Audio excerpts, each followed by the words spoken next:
بسم اللہ الرحمن الرحیم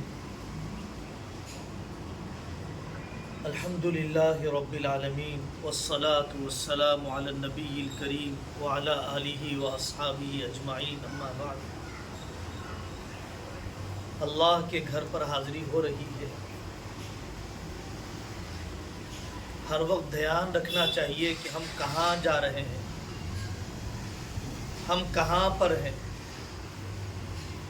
واقعی جو زمانہ پانی کے جہاز کے سفر کا تھا،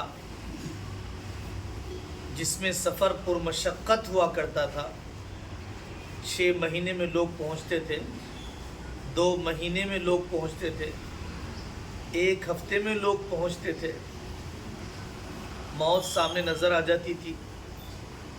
ایک ہفتے میں اتنا سیکھنا سکھانا، پڑھنا پڑھانا، سننا سنانا ہو جاتا تھا کہ اللہ کے گھر پر پہنچنے کے بعد دل اور روح کی کیفیت ہی الگ ہوا کرتی تھی۔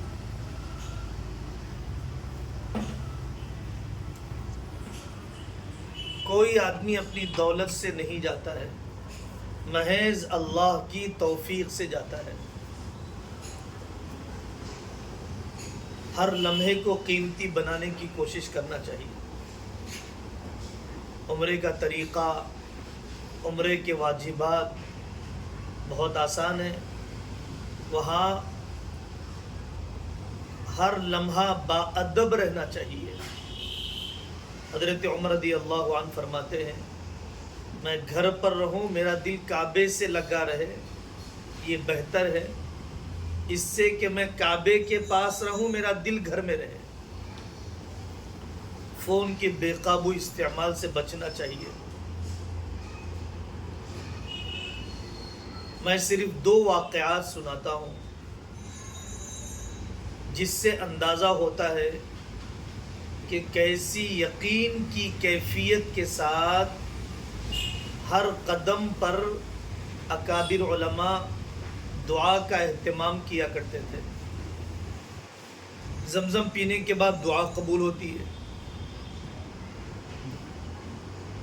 کن عالم نے زمزم پینے کے بعد کیا دعا کی اور اللہ تبارک و تعالیٰ نے ان کی دعا کو قبول کیا؟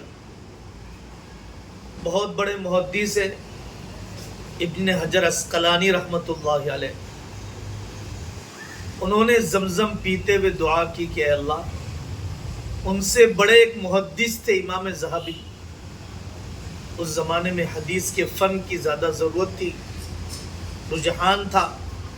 اے اللہ، مجھے ذہبی کا مقام دے دیجئے حدیث کے علم کے اندر۔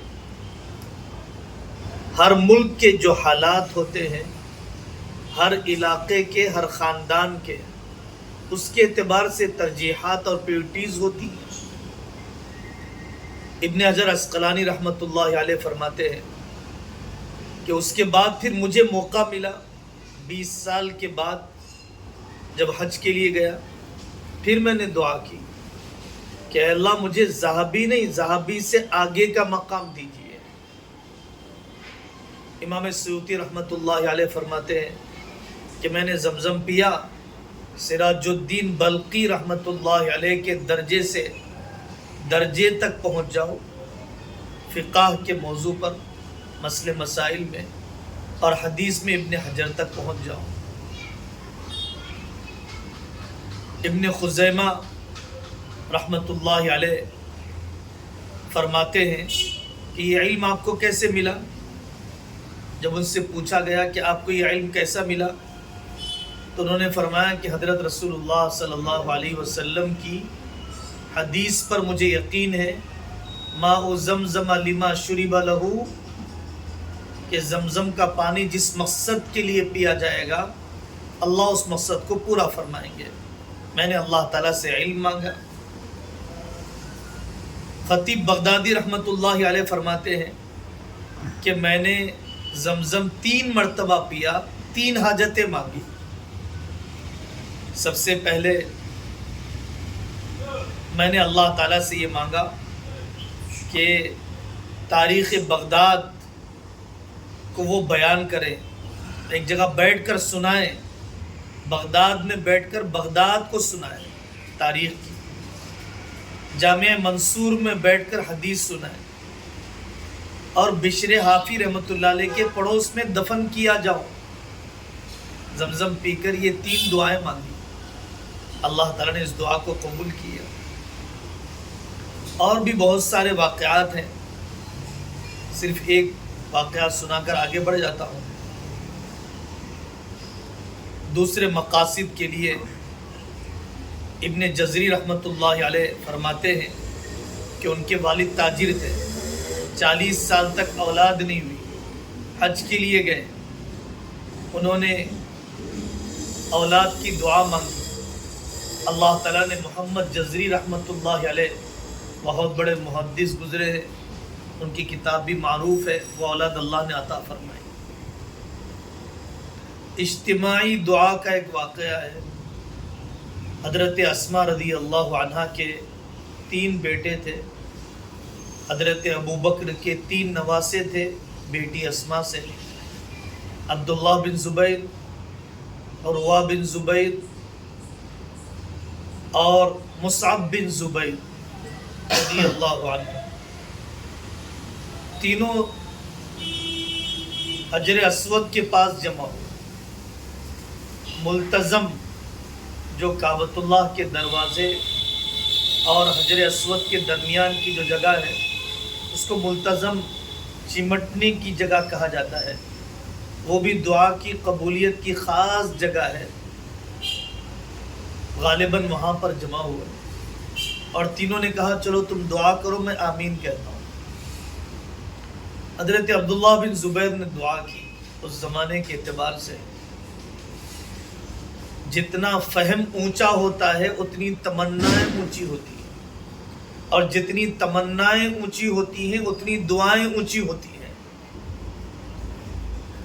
بڑے خواب دیکھنے چاہیے، جب آدمی بڑے خواب دیکھتا ہے تبھی بڑے کام کرتا ہے۔ حضرت عبداللہ بن زبیر نے دعا کی، اے اللہ مجھے حجاز کی خلافت عطا فرما۔ حضرت عروہ بن زبیر نے دعا کی، اے اللہ مجھے اتنا علم دے کہ لوگ مجھ سے فائدہ اٹھانے کے لیے آئے۔ حضرت مصعب بن زبیر نے دعا کی کہ مجھے عراق کی خلافت اور امارت عطا فرما۔ تینوں بیٹوں سے اللہ تعالیٰ نے ان 3 قسم کا کام لیا ہے۔ تو یہ پہلی بات ہے کہ ادب کے ساتھ، پابندیوں کے ساتھ، یقین کے ساتھ دعا کا اہتمام۔ عام طور پر جب تک ہم ٹارگیٹ نہیں بنائیں گے وقت قیمتی نہیں بنے گا۔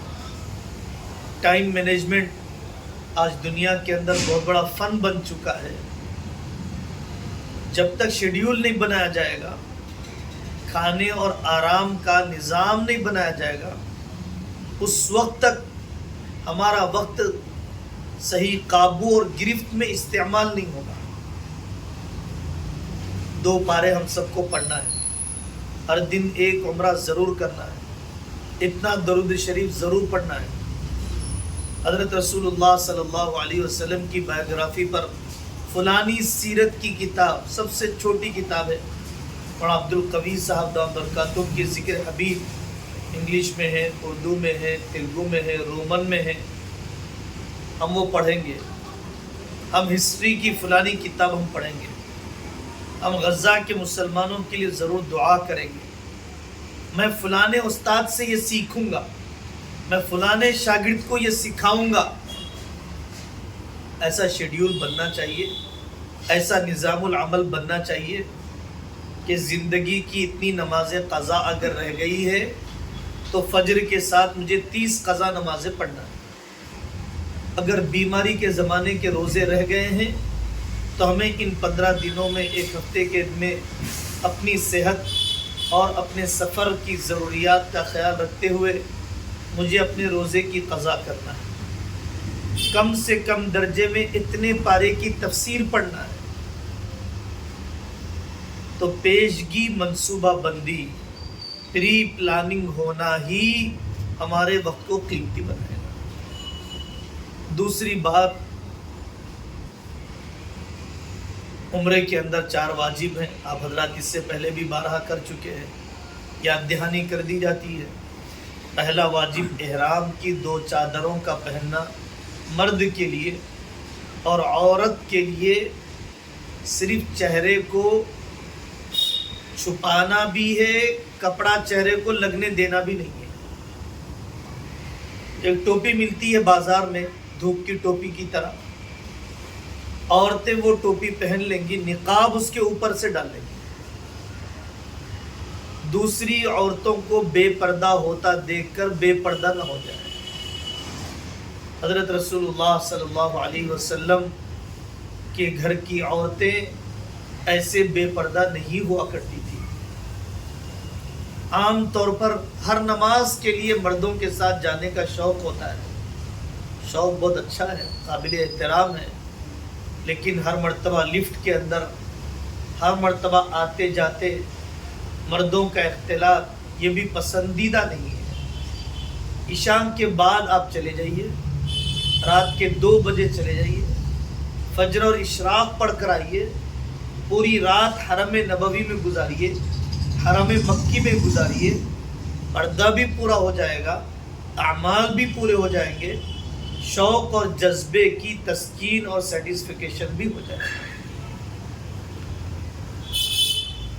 بس احتیاط کرنا چاہیے کہ فلائٹ میں سینیٹائز کیا ہوا ٹشو دیا جاتا ہے، وہ خوشبو کا استعمال نہ ہو۔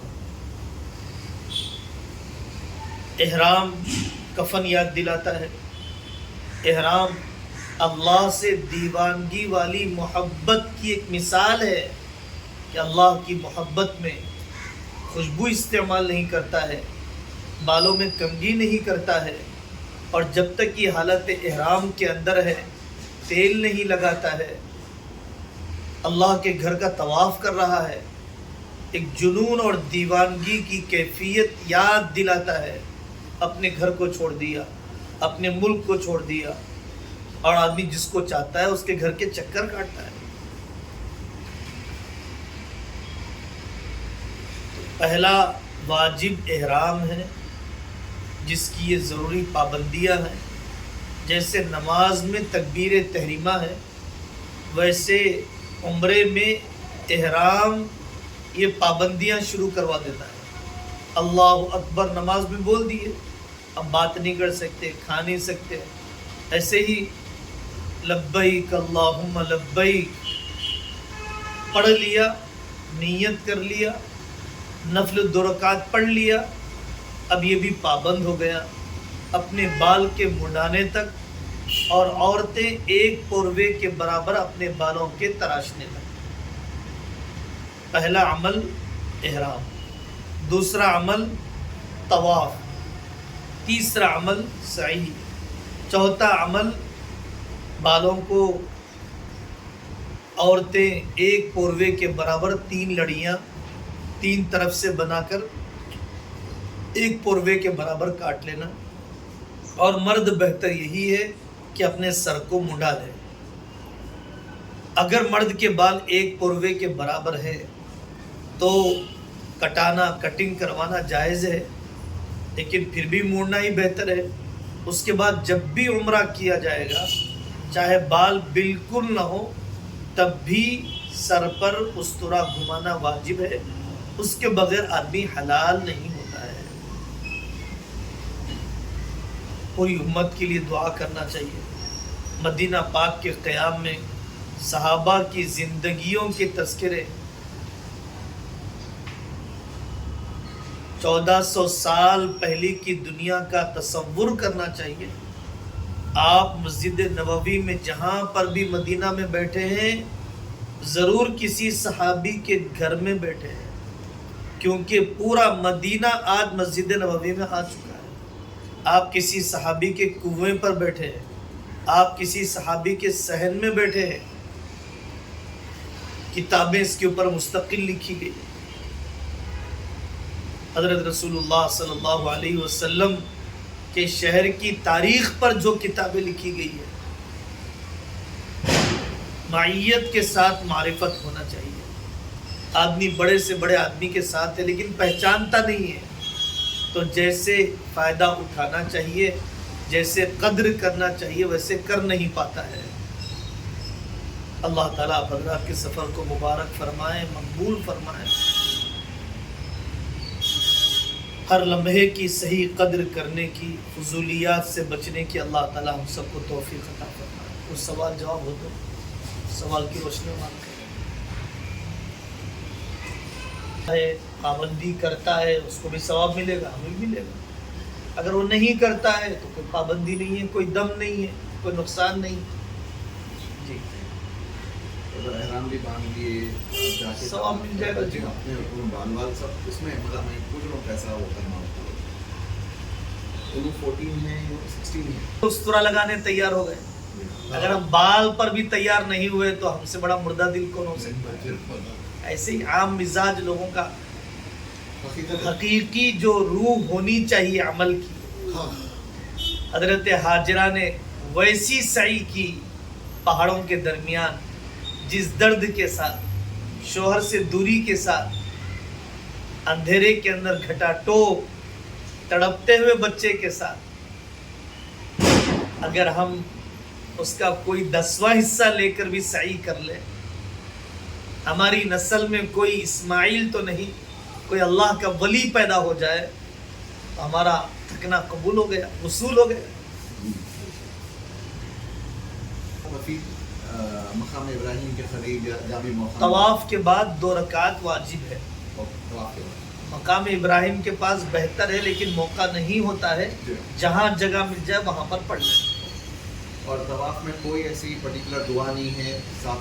طواف نماز کی طرح ہے، طواف میں وضو ضروری ہے، طواف میں صرف رکن یمانی سے حجر اسود تک دعا طے ہے۔ حجر اسود جہاں سے شروع ہوتا ہے اس سے پہلے کا جو کارنر ہے رکن یمانی کہا جاتا ہے، تو وہ رکن یمانی سے حجر اسود کے درمیان حضرت نبی پاک صلی اللہ علیہ وسلم نے ربنا آتنا فی الدنیا حسنہ والی دعا کا اہتمام کیا ہے۔ باقی کوئی بھی نارمل دعائیں 7 چکروں میں پڑھی جا سکتی ہیں۔ دعا کرنا افضل ہے تلاوت کے مقابلے میں۔ سعی میں تلاوت بھی آپ کر سکتے ہیں، قرآن لے کر پڑھتے ہوئے چل سکتے ہیں، مگر اس صحیح میں بھی دعا کر سکتے ہیں۔ افضل ترین عمل تو دعا ہی ہے۔ جیسے نماز میں نگاہ نیچی ہوتی ہے ویسے طواف میں بھی نیچی ہونی چاہیے۔ سعی میں تو پھر وہ نماز کے حکم میں نہیں ہے، آپ جیسے بھی سہولت سے چل سکتے ہیں، چلتے رہیں گے، بیٹھیں گے، آرام کریں گے، اگر تکلیف ہو رہی ہے پیر سنبھل جائیں، وضو کر لیں، پھر آپ کنٹینیو کر لیں، ایسا ہو سکتا ہے۔ وضو کمپلسری نہیں، مگر رہا تو افضل ہے، ہونا چاہیے۔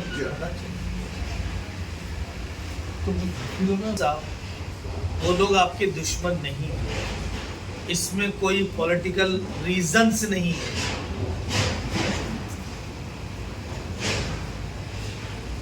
آپ اگر حالت احرام میں ہیں، واقعی عمرے کے لیے آئے ہیں، آپ کو نیچے چھوڑا جائے گا۔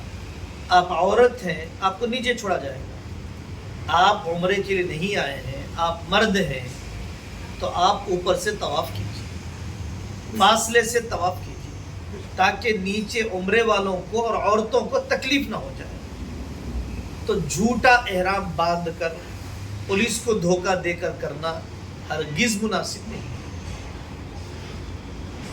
ایک شکل مسئلے کے اعتبار سے یہ ہے کہ آپ عمرے کے لیے چلے گئے اور آپ نے عمرے کا طواف کر لیا، عمرے کے 2 رکعت پڑھ لیے، آپ اب نفل طواف کر لیں، 10 کر لیں، 15 کر لیں، 20 کر لیں، پھر اس کے بعد سعی کر کے عمرے کی تکمیل کر کے باہر آ جائیں۔ لیکن جھوٹے طریقے سے احرام باندھ کے اندر گھس کے طواف کرنا، یہ حکومت کو بھی دھوکہ دینا ہے، دوسروں کو بھی تکلیف دینا، بچنا چاہیے۔ السلام علیکم یا رسول اللہ۔ ہمارا عقیدہ ہے کہ جیسے باپ اپنی اولاد کو پہچانتا ہے، حضرت محمد صلی اللہ علیہ وسلم اپنی امت کو پہچانتے ہیں، اور آپ اپنی قبر میں زندہ ہیں۔ یہاں میں درود شریف پڑھتا ہوں، فرشتے پہنچاتے ہیں، وہاں پر آپ خود جواب دیتے ہیں سلام کا۔ تو اس وجہ سے الصلاۃ والسلام علیک یا رسول اللہ، یہ بالکل پورے ادب، پورے یقین، پورے استحضار کے ساتھ ایک لیڈر کے پاس گئے تو کیسا کرتے ہیں، ایک ٹیچر کے پاس گئے تو کیسے کیا جاتا ہے. تو کیا پڑھنا ہو رہے ہیں مفتی صاحب؟ الصلاۃ والسلام علیک یا رسول اللہ. الصلاۃ والسلام، سلام کے بعد السلام علیکم یا رسول اللہ، نارمل جو سلام کرتے ہیں، یا الصلاۃ درود ہو، سلامتی ہو آپ پر اے اللہ کے رسول صلی اللہ علیہ وسلم. سو میں جو سنت زندگی میں چھوٹ رہی ہے، شیڈیول بنانا چاہیے، جائزہ لینا چاہیے، ان سنتوں اور دعاؤں کا اہتمام کیسے ہو.